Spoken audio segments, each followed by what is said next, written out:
You are listening to Season 2 of Transition Tales, hosted by Kristen or Her.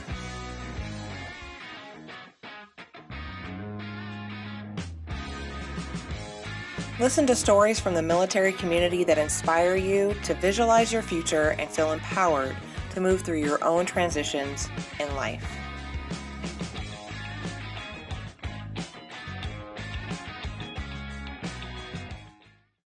Welcome back to another episode of Transition Tales. I am Christina, your host. Today I have Kristen with me, and I'm very excited, as always, because I love doing this podcast and chatting with people, to have her on the podcast. Kristen, you want to tell us a little bit about yourself?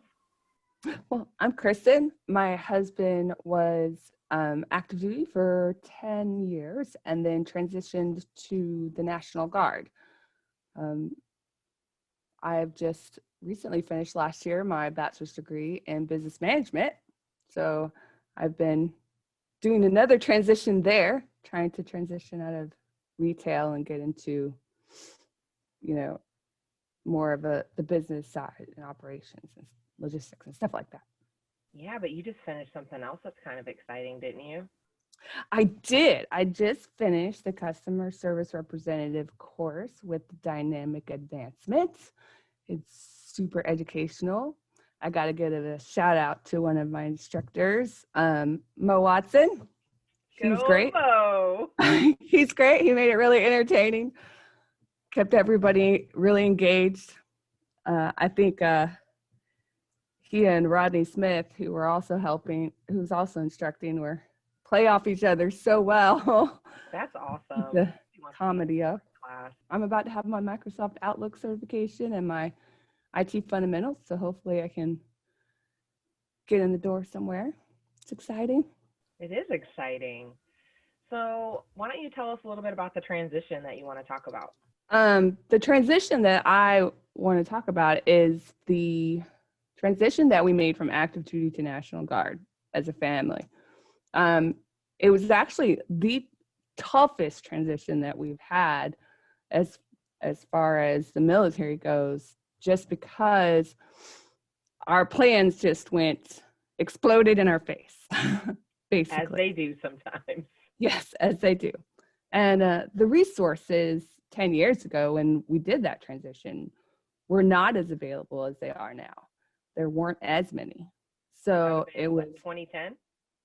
Yeah, 2010. 2010. Okay. Yep. So it was really hard on us because we made one plan based on, the transition program that we went through at Fort Riley. And when it exploded in our face, we didn't have a backup. We were just kind of. What kind of program did they have? I think it was TAPS. So it was TAP. Okay. It's probably a different version of it. Did you go through it with him or did he go by himself? No, I went with him. Oh, okay. Because I am like to call myself the logistical manager for our family. Well, yeah, as a lot of military spouses are, we don't give you guys enough credit sometimes. So you didn't get anything out of that program at the time, or it just didn't work out the way they said it would? Well, we had a lot of opportunities as far as employment after being active duty and things like that, but like relocation into the local area was really focused on, not as much as relocation other places. So we had some resources. So employment for your husband, did they have employment resources for you? They had a lot for my husband, but not as much for me. But I'd been in the civilian job market, my whole life. So it was a little easier for me to transition from trying to find something in Kansas to just trying to find something in San Antonio, because we were trying to come to San Antonio. And he chose San Antonio because his extended family is here. And we thought that would make the transition easier, but it was actually one of the reasons it exploded in our faces. Oh, no, tell me about that. Well, so we had made a plan to stay with one of his sisters. And his sister was married and had a daughter. and had made arrangements with her landlord that we could stay with them for a couple of months while we found employment and our own place to live. We were actually looking at her apartment complex. And halfway through the 24-hour drive, because we were going really slow from Fort Riley to San Antonio, there was a medical emergency. Yeah, there was a medical emergency, and we could no longer stay with her. So we're halfway to San Antonio from Kansas, a car full of kids and cats and stuff. My brother-in-law was following with our U-Haul with all of the rest of our stuff in it. We're towing a car, you know, and suddenly we didn't have a place to stay. And it just completely changed the trajectory of our lives. So what happened in the car when you guys found out about that? Did you guys like flip out, or you just be like, we're still going to travel? Well, we were really concerned about the person who got injured because we wanted to make sure she was okay. But we kind of made a temporary plan to stay with my brother-in-law because he had an apartment. It just wasn't in San Antonio. And it ended up being the place where we settled, because it was a couple of weeks until the kids started school, and I was freaking out about them getting registered because, you know, if your kids don't go into school, you can actually get in trouble with the state for truancy in Texas. So it was a big deal to make sure they got into school. So we ended up, the four of us and our two cats stayed with my brother-in-law and his girlfriend and their two cats in this tiny 2-bedroom apartment in a very rural area outside San Antonio. So it was kind of interesting. I think when we finally got to their apartment, we all slept, including the kids, for 18 hours because all the stress from traveling and moving and then everything kind of exploding, we were all exhausted. But that was an interesting adventure. I did learn a lot later from that. You need to have backup plans of your backup plans of your backup plans. Right. Yeah, especially when you're in the military community. And even when you have so many backup plans, they can all fail you too. Maybe that's another reason why they teach us strategy when we're active duty. They need to give a course like that to military spouses too, so they can adjust as well, as service members tend to sometimes. Well, we just kind of rolled with it and ended up settling in this small town, and Michael was traveling an hour each way to finish his master's degree, where we ended up finally after a couple of months, because my brother-in-law could not get it approved by his landlord in advance. So we didn't want to get them in trouble. We ended up on the family ranch. Now, nobody lived in this house for 10 years, so it was not in the greatest shape. So we did what anybody does. We, buckled down and got to work and fixed the house up. The kids were staying in the office that at least had heat and air and was, sealed from the elements. They were staying up there with the cats, and Mike and I slept in the back of the car while we fixed the house. I mean, you really have to be resilient to be a military family. What an adventure. Yeah, so we basically rebuilt this house from the ground up.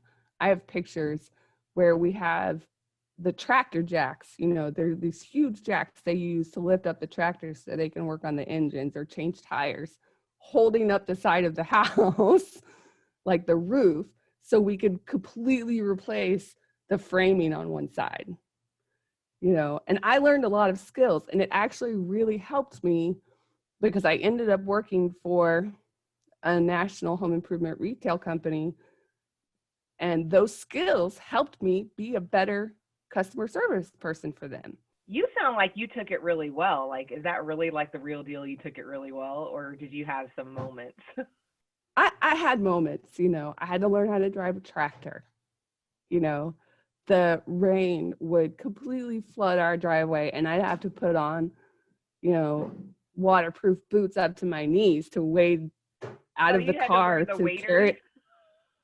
Not waders, but they were higher waterproof boots to carry my daughter to the bus because it was so deep. Wow. And then I had to learn how to take care of farm animals, which I'd never done before, because there were 45 headed goats and a 26-year-old horse and like so many barn cats. So I had to learn how to take care of all these animals that I'd never done before. I had no idea about that. You still have animals? We still have 2 cats, and they sold off the herd because when we moved off the ranch, there wasn't anybody there to take care of it, care of the animals. So you mentioned that you also feel like you're in some type of transition because of getting your bachelor's degree. So what do you mean by that? Like, what was that transition? What does that transition mean to you? Well, I mean, I've basically been in food service or retail, my whole life because that kind of flexible scheduling worked for me.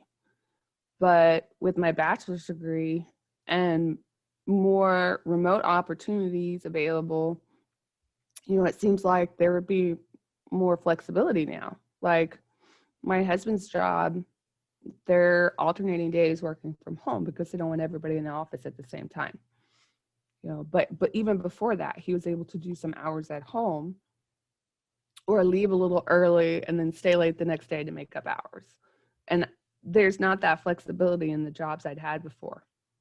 I mean, even my last position, it was you have to be here these hours to these hours. And I miss the flexibility of retail, but I don't miss standing on my feet for 9 hours. Right. I would like to work more in a business environment, where I can utilize the business acumen that I've gained. So people dismiss retail. Oh, it's just a retail job. It's not just retail. It's business management. It's logistics. It's inventory management. It's customer service. It's customer engagement because you want that customer to come back the next time. And they don't see past. It's just retail. I was basically in the construction industry, even though I was on the retail customer facing side. I know from my several years of experience in one particular department, which are the most preferred tool sets for actual construction people. I've done, $30,000 in sales on a window order because the local contractor preferred to order directly from us. So it's not just retail. And You're not just bringing up people's purchases. Yeah, I'm not standing in the cash register ringing people up. There's more to it. And I just can't get people to see past that. So when the opportunity came up for the CSR program and all the certifications to say, hey, I know what I'm doing, besides the bachelor's degree with honors, right. I jumped on it. And that sounds like that's part of your frustration is you have all of this experience and you sound like you communicate it well. And it's just not because the people that you're trying to get hired by don't get it. It's causing challenges. And I think that's a big thing for a lot of people because the way, in my opinion, the way that hiring has gone is you either have a buddy that's going to get you in the system, or you have to check off all the right boxes and they don't show you all the right boxes. And if you don't, then you're not a good candidate. And that's just crazy. Yeah. They've turned it into such a logical, one size fits all, if you don't fit this perfectly type of environment, and they're missing out on a lot of great candidates. And military spouses are really good at kind of rolling with it, especially because we were active duty first and then National Guard. So I know about resources that maybe National Guard spouses don't know about because the community is not as cohesive as when you're active duty. It's still a good community, but there's not as many spoken resources as there is for active duty. Oh yeah, absolutely. I think that's another thing when you mentioned that military spouses have flexibility. Military spouses and active duty service members develop this flexibility, this ability to get the job done. And when you tell that to a potential employer, they don't believe you. Yeah. They don't believe you. They're like, well, you don't have any experience in this industry, and I'm like, yeah, but I did the same damn thing in a different industry. Well, how do you know you can do it? I'm like, because I'm prior service and you get the job done. Yeah.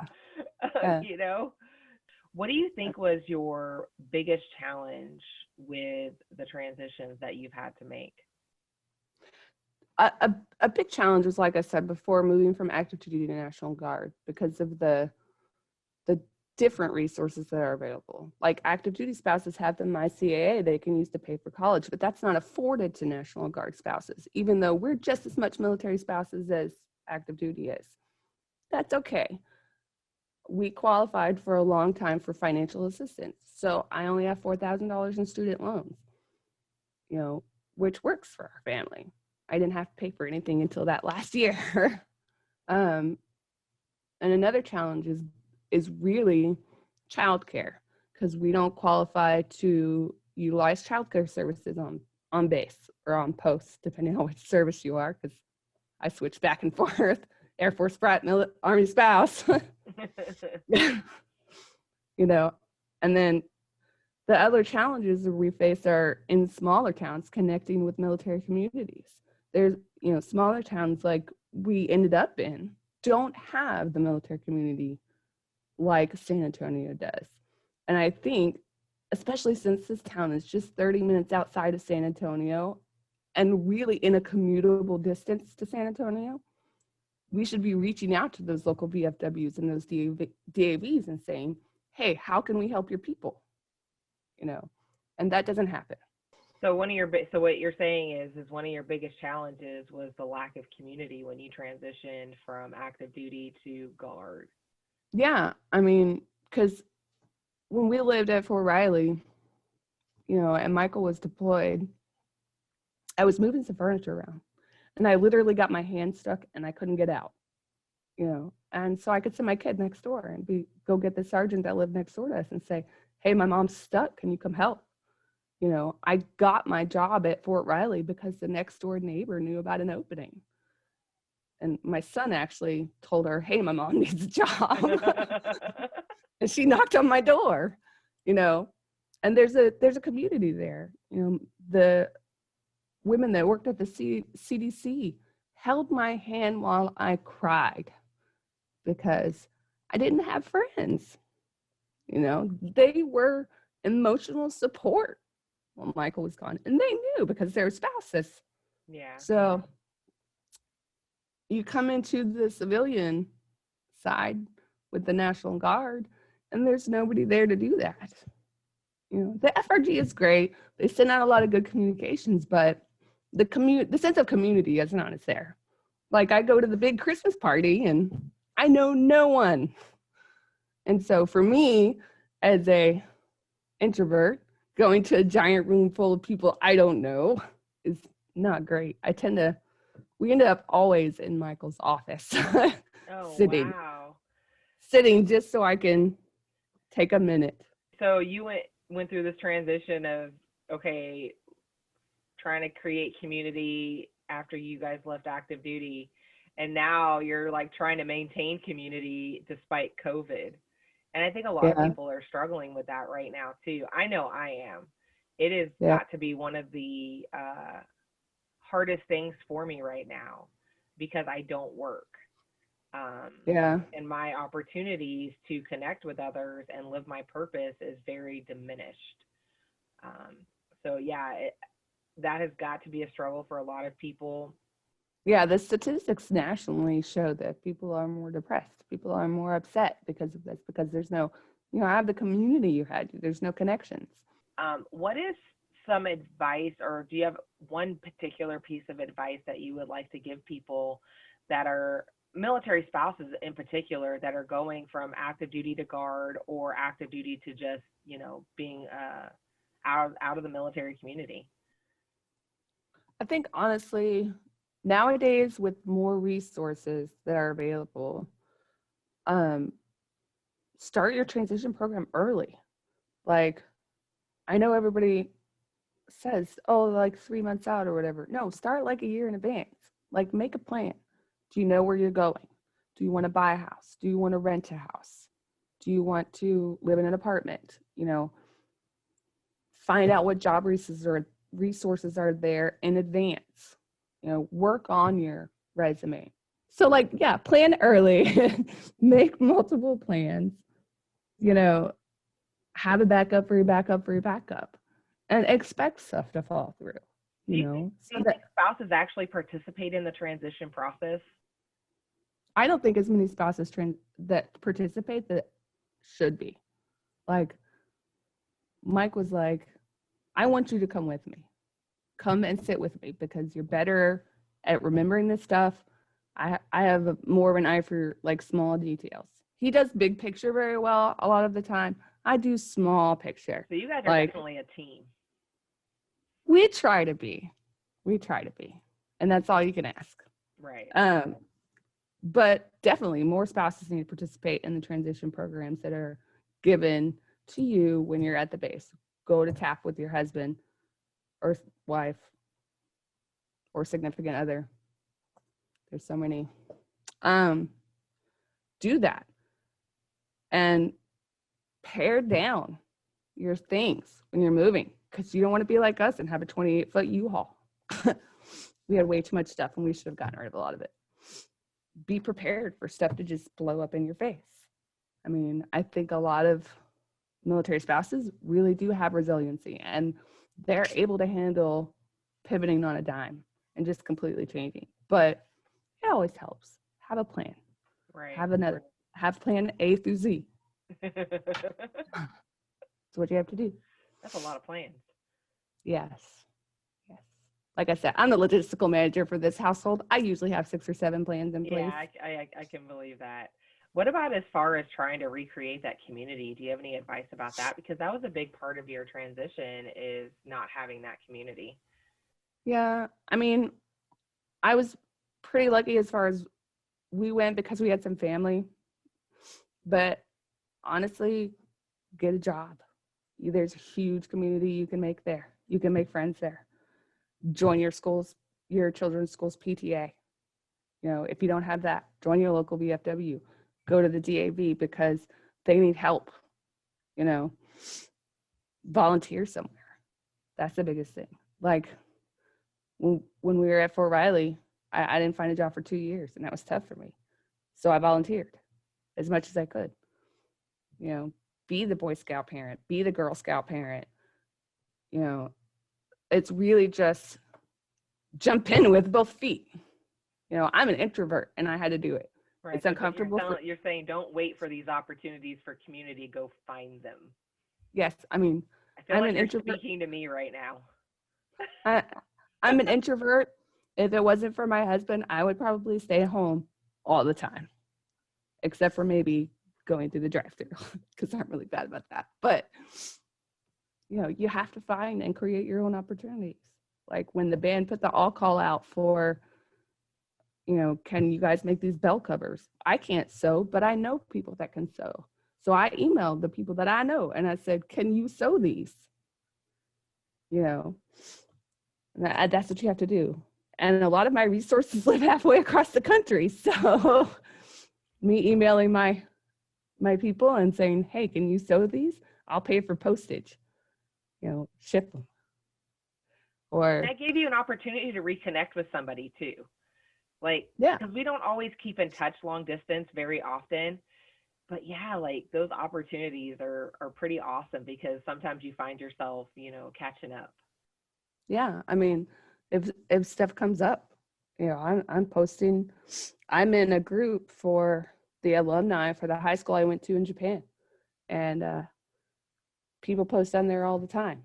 Like, hey, anybody live here in this town? I need some help with something. We help each other out. I'm also in the Facebook group for the high school I went to in Florida. I joined the Facebook group for one of my past employers, but it's just everybody's just kind of shooting the breeze. But it's a resource.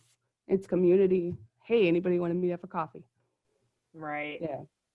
I really appreciate having military spouses on my podcast. I don't get them very often. And I think it's because sometimes they feel like they're not a part of the military community as much, or they don't have any transitions to talk about because it's not a military transition. Mm-hmm. I know that I say that this is for military community transitions, but it's not for military transition exclusively. We Yeah. go through so many transitions throughout our time in the military community, whether you're active duty, guard, reserve, veteran, spouse, there's just so many transitions that we go through. Some are harder than others, but they're all worth talking about because what really connects us is stories that we can relate to. Mm-hmm. I know somebody that listens to this is going to totally relate to a lot of the things that you talked about. So I appreciate you saying, you know what, I'm going to get on here and tell my story as a military spouse. I matter too, because you really do. Do you have any final words for the podcast? Honestly, I'm not sure what to say.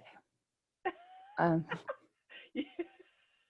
Transitions are really hard, but work with your spouse, your partner. You know, um, backup plans and backup plans. Right. Expect it to blow up in your face. It probably will. It's And reach fun. out to your local community, military or otherwise. There's people. They may not understand exactly what you're going through, but there will be people like that. That'll be like the ladies at the CDC on base at Fort Riley that held my hand while I cried. There. I have some really good girlfriends that I've met since I've been here. And we post just the craziest things to each other on Facebook because we know each other and we get each other. We don't get to see each other every day, but there's community there. You just have to look for it a little bit. Definitely. You have to find that community for yourself. It's so important. Kristen, thank you so much for being on the podcast. Like I said, I really appreciate it. And we're going to sign off now. Bye, everybody.